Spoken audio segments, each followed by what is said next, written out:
નમસ્કાર મિત્રો, અગાઉના લેક્ચરની અંદર આપણે ભૌતિક રાશિ અને તેના એકમો વિશે આપણે સમજૂતી પ્રાપ્ત કરી છે. તેમાંથી અમુક આપણને ભૌતિક રાશિઓ આપણને આપેલી છે, એના વિશે આપણે વિસ્તૃતમાં આપણે માહિતી મેળવીએ. તો ફર્સ્ટ છે દળ અને વજન. તો દળ એટલે કે પદાર્થમાં રહેલા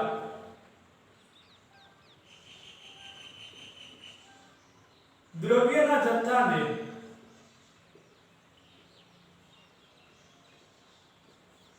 પદાર્થનું દળ કહે છે. પદાર્થનું દળ કહે છે. તો દળ એટલે કે પદાર્થમાં રહેલા દ્રવ્યના જથ્થાને આપણે પદાર્થનું દળ તરીકે ઓળખવામાં આવે છે. અને વજન એટલે કે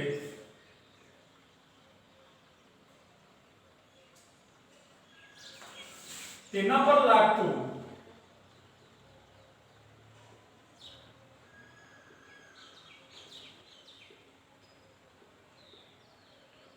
ગુરુત્વાકર્ષણ બળ,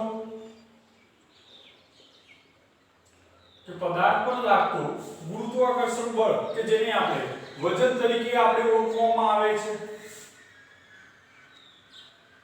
સેકન્ડ પોઈન્ટ આપણે વાત કરીએ કે પદાર્થનું દળ અચળ હોય છે, જ્યારે વજન એક જગ્યાએથી બીજી જગ્યાએ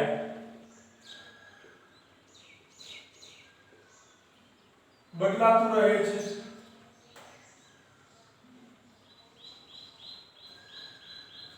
તો સેકન્ડ પોઈન્ટ આપણે વાત કરીએ કે પદાર્થનું દળ જે છે કોન્સ્ટન્ટ એટલે કે અચળ હોય છે, જ્યારે વજન જે છે કે જે એક જગ્યાએથી બીજી જગ્યાએ જે બદલાતું રહે છે. કારણ કે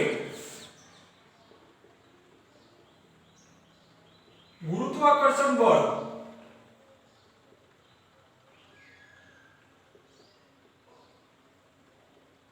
બદલાતું હોય છે.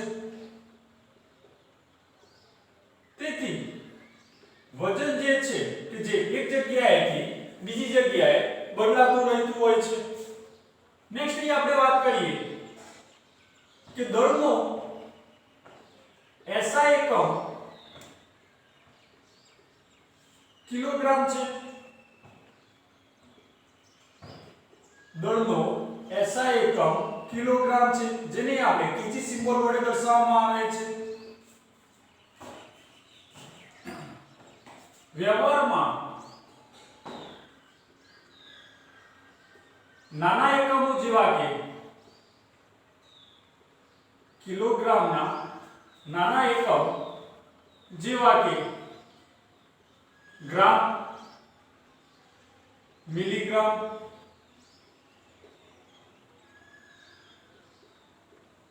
માઇક્રોગ્રામ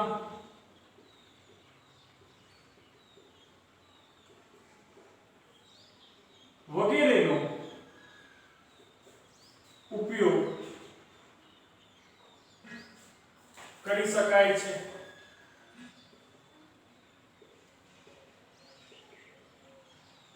તો અહીં આપણે દળ અને વજન વિશે આપણે સમજૂતી પ્રાપ્ત કરી છે કે દળ કે જેનો SI એકમ જે છે કિલોગ્રામ છે, જેને આપણે kg વડે દર્શાવવામાં આવે છે, અને વ્યવહારમાં નાના એકમ જેવા કે ગ્રામ, મિલીગ્રામ, માઇક્રોગ્રામ વગેરેનો અહીં આપણે ઉપયોગ કરી શકીએ છીએ. સેકન્ડલી આપણે રાશિની વાત કરીએ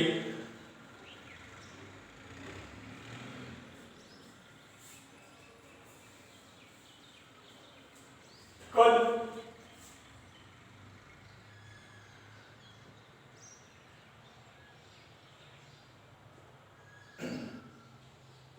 તો કદનો SI એકમ મીટર ક્યુબ છે. એટલે કે કદ બરાબર લંબાઈ ગુણ્યા પહોળાઈ ગુણ્યા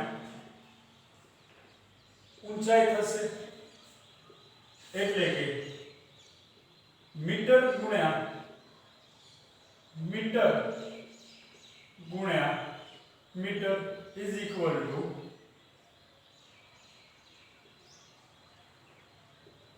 મીટરનો ઘન થશે. તો કદનો SI એકમ કે જે અહીં આપણે મીટર ક્યુબ વડે દર્શાવવામાં આવે છે,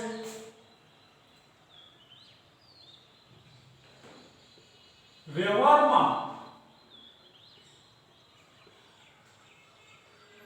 મીટર ક્યુબના નાના એકમ જેવા કે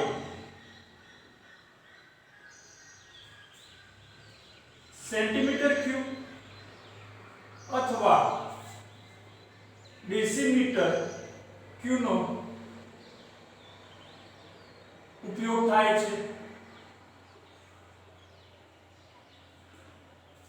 નાના એકમ જેવા કે સેન્ટીમીટર ક્યુબ અથવા તો ડેસીમીટર ક્યુબનો અહીં આપણે ઉપયોગ થાય છે. નેક્સ્ટ અહીં આપણે વાત કરીએ કે SI એકમ ન હોવા છતાં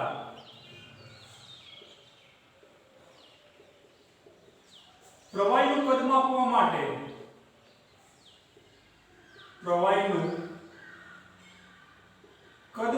માટે લીટરનો ઉપયોગ કરવામાં આવે છે. લીટર કે જેને આપણે L સિમ્બોલ વડે દર્શાવવામાં આવે છે.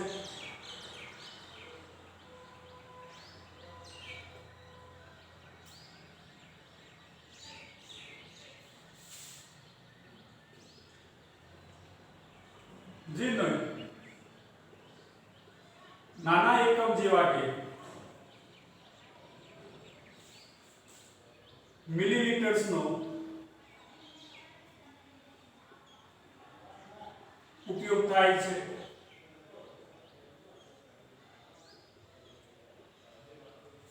વધુમાં અહીં આપણે વાત કરીએ કે પ્રયોગશાળામાં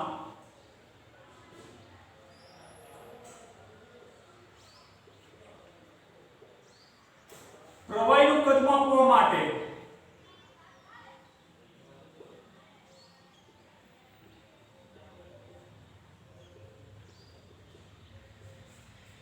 ब्यूरेट, पिपेट, मेजरिंग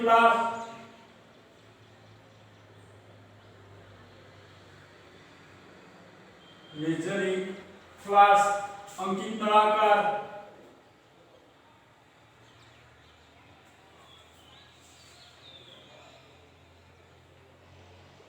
વગેરેનો ઉપયોગ થાય છે. તો એ આપણે કદની અંદર આપણે વાત કરીએ કે કદનો SI એકમ મીટર ક્યુબ છે. વ્યવહારમાં નાના એકમ જેવા કે સેન્ટીમીટર ક્યુબ અથવા તો ડેસીમીટર ક્યુબનો ઉપયોગ થાય છે. SI એકમ ન હોવા છતાં પ્રવાહીનું કદ માપવા માટે આપણે લીટરનો ઉપયોગ કરવામાં આવે છે, જેનો નાનો એકમ અહીં આપણે મિલીલીટર્સ તરીકે પણ અહીં આપણે ઉપયોગ કરી શકીએ છીએ. પ્રયોગશાળામાં પ્રવાહીનું કદ માપવા માટે આપણે બ્યુરેટ, પીપેટ, મેજરિંગ ગ્લાસ કે અંકિત નળાકાર જેવા સાધનનો અહીં આપણે ઉપયોગ કરી શકીએ છીએ. નેક્સ્ટ અહીં આપણે વાત કરીએ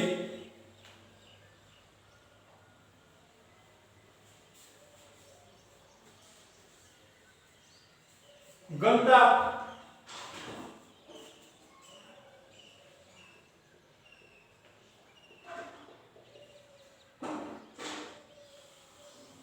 ઘનતા એટલે કે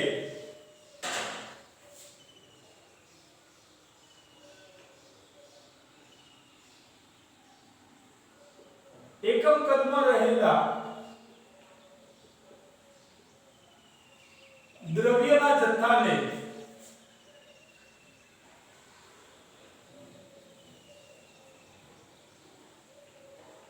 ઘનતા કહે છે. ઘનતા માટે આપણે ડેફિનેશન આપીએ કે એકમ કદમાં રહેલા દ્રવ્યના જથ્થાને આપણે ઘનતા એટલે કે ડેન્સિટી તરીકે આપણે ઓળખી શકીએ છીએ. તો ઘનતા આપણે દળ ભાગ્યા કદ લખવામાં આવે છે. ઘનતા માટે આપણને ફોર્મ્યુલા આપેલી છે કે ઘનતા દળ ભાગ્યા કદ. દળ કે જેના માટે આપણે SI એકમ જે છે કિલોગ્રામ અને કદ કે જેના માટે SI એકમ છે મીટર ક્યુબ. તેથી ઘનતા માટેનો આપણે એકમ લખીએ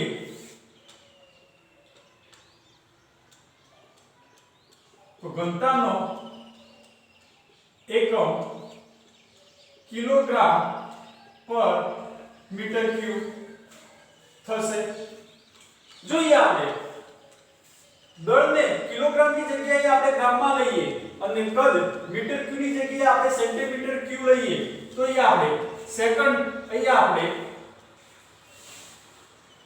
એકમ લખી શકીએ છીએ ગ્રામ પર સેન્ટીમીટર ક્યુબ.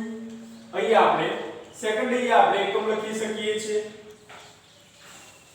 નેક્સ્ટ આપણે વાત કરીએ છીએ લંબાઈ.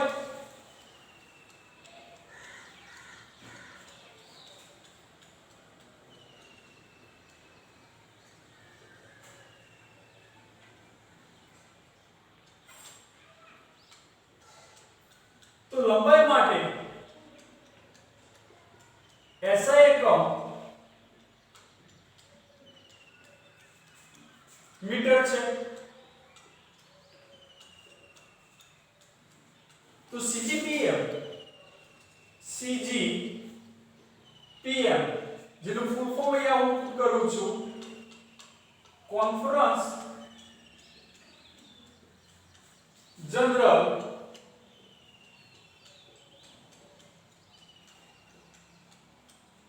this point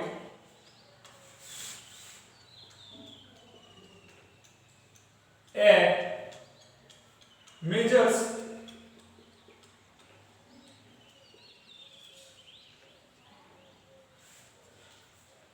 દ્વારા લંબાઈની વ્યાખ્યા નીચે પ્રમાણે આપણે આપી શકીએ છીએ.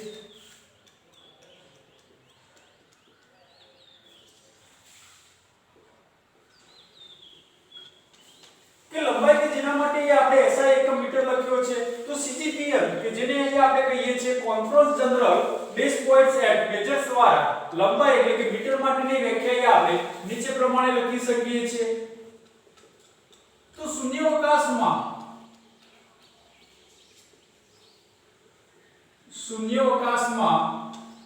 પ્રકાશે 1/299 792 458 સેકન્ડમાં કાપેલા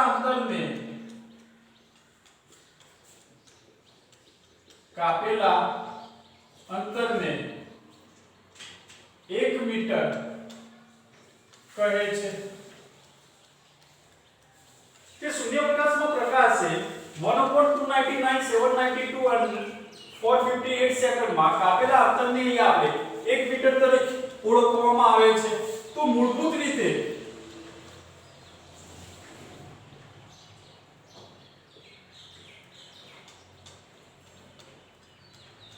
મીટર માપવા માટે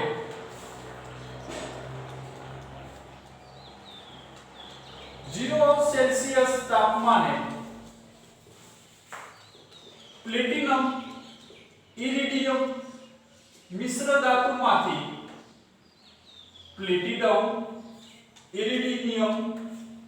ધાતુમાંથી નિશ્ચિત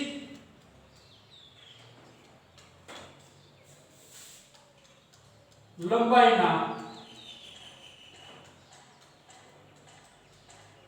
સળિયાને 1 મીટર પ્રમાણભૂત કરેલ છે.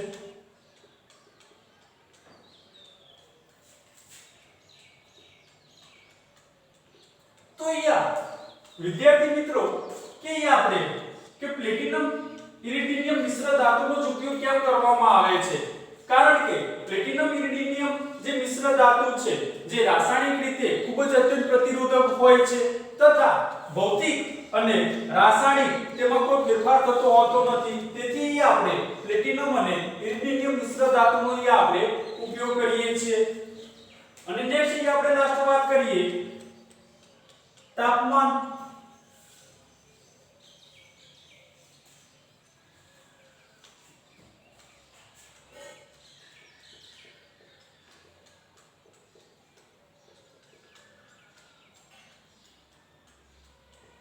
કે તાપમાન માટેનો SI એકમ કેલ્વિન છે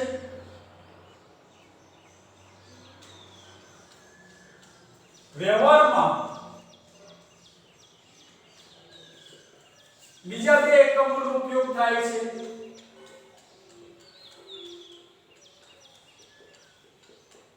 જેવા કે સેલ્સિયસ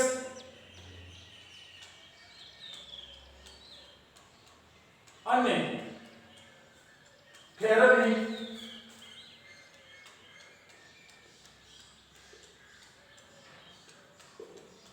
તો એ આપણે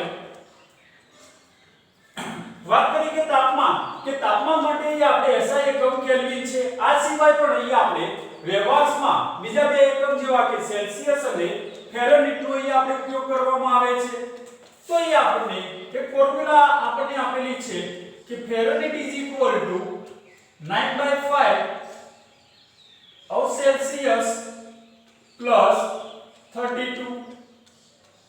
Fahrenheit is equal to 9/5 Celsius plus 32.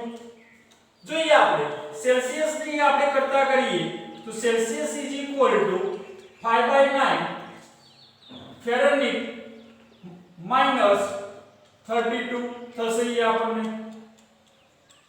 તો આપણને ફેરનહીટ અને સેલ્સિયસ જો આપણને સેલ્સિયસ આપેલા હોય તો એ આપણે આ ઇક્વેશન પ્રમાણે એ આપણે ફેરનહીટ એ આપણે કેલ્ક્યુલેટ કરીએ છીએ અને જો ફેરનહીટ એ આપણને વેલ્યુ આપેલી હોય તો આપણે અનુવર્તી આપણે સેલ્સિયસ એ આપણે કેલ્ક્યુલેટ કરી શકીએ છીએ આપણે જાણીએ છીએ તે પ્રમાણે કે kelvin K is equal to 0 Celsius plus 273 तो 0 सेल्सियस तापमान बराबर 273 केल्विन तापमान થાય છે અથવા તો 32 ફેરનહીટ થશે 0 સેલ્સિયસ બરાબર 273 કેલ્વિન તાપમાન અથવા તો 32 ફેરનહીટ થશે તો અહીંયા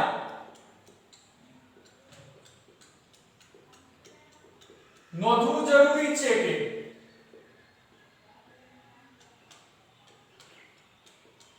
0 સેલ્સિયસ થી નીચું તાપમાન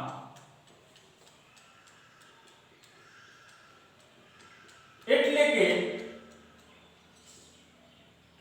ઋણ મૂલ્ય કેલ્વિન માં શક્ય નથી પરંતુ સેલ્સિયસ માં શક્ય છે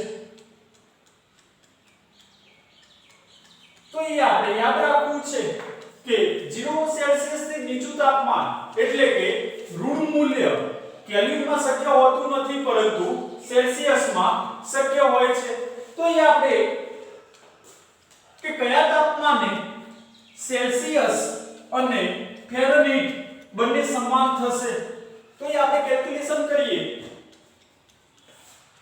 કે આપણો ક્વેશ્ચન છે કે કયા તાપમાને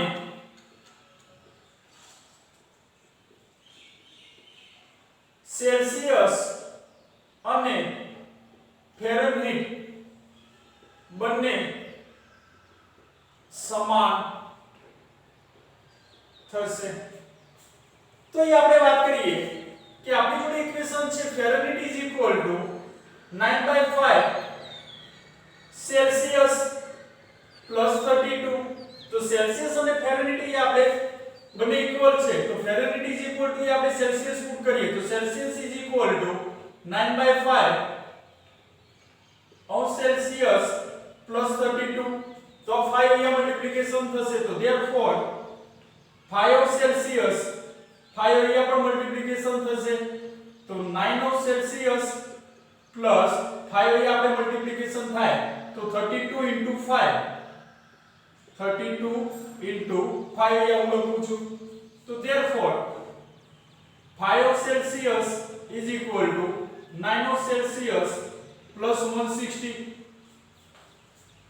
તો therefore 9 of Celsius ને આ બાજુ લાવીએ ડાબી બાજુ તો 5 of Celsius minus 9 of Celsius is equal to 160 so therefore minus 4 of Celsius is equal to 160 so therefore Celsius is equal to minus 40 degree Fahrenheit તો અહીં આપણે વાત કરીએ કે કયા તાપમાને સેલ્સિયસ અને ફેરનહીટ બંને સમાન થશે તો આપણે વાત કરી શકીએ છીએ કે સેલ્સિયસ અને ફેરનહીટ જે છે એ બંને -40 ઓફ સેલ્સિયસ છે અહીંયા સેલ્સિયસ અને ફેરનહીટ બંને સમાન થશે તો અહીં આપણે કેટલીક ભૌતિક રાશિઓ વિશે આપણે સમજૂતી પ્રાપ્ત કરી છે થેન્ક યુ